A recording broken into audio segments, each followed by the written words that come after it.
Ever since I was a kid, I was absolutely fascinated by East Asian culture, in particular at that time, anime, ninjas. I was hugely fond of pandas, and so that sort of passion for East Asian culture at a very young age, albeit very superficially, started this passion for international travel and East Asian culture. In my junior year of college, I was actually able to attend an international conference in Malaysia with my mom.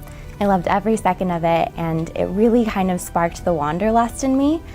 I believe that international education is the most important thing for today's students. For me, the primary reason why students need to understand and study languages and other cultures can be summed up in one word, and that is empathy.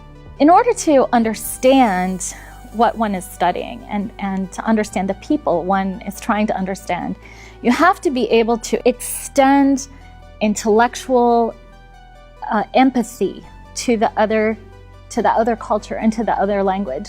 Having a different language skill set is very much like having your full capacities. I mean, it really equips you to negotiate and navigate the world in ways that those who are not equipped with such linguistic skills have more difficulty doing. So I like to say that language is the window into a culture, and understanding culture is the key to understanding the world. A lot of people like to say and throw out this figure that 95% of the world's consumers live outside US borders, and that's absolutely true.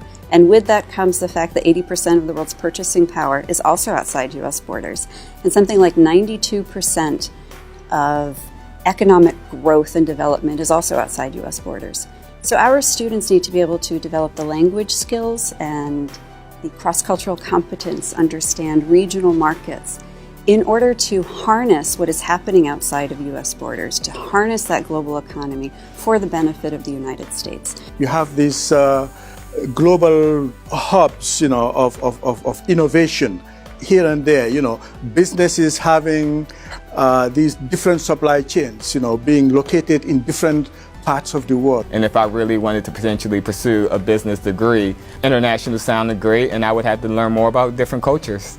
I had my own preconceived notions of just different cultures and what I expected from others. So I think just having that international experience, interacting with different cultures and really understanding what ideas I came with. Those cultural nuances that are just very slight, I was able to pick up on based on my travels in East Asia.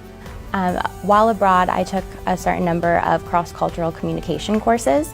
So those have been extremely valuable in helping me to develop just different teamwork methods with my coworkers. We're in a world that is now so globally connected. Global skills really, in my estimation, broaden the aperture of our creativity, of our ability to solve problems, of our ability to seize opportunities, both for our own research, but also for our broader societies.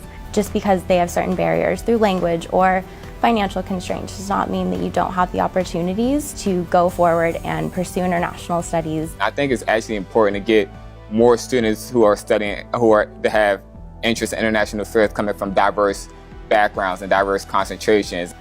Coming from Idaho, it's a little bit more sheltered. There's not a ton of cultural diversity. It's a great place, but there's just so much more to see. And until I was 21 years old, I did not realize that.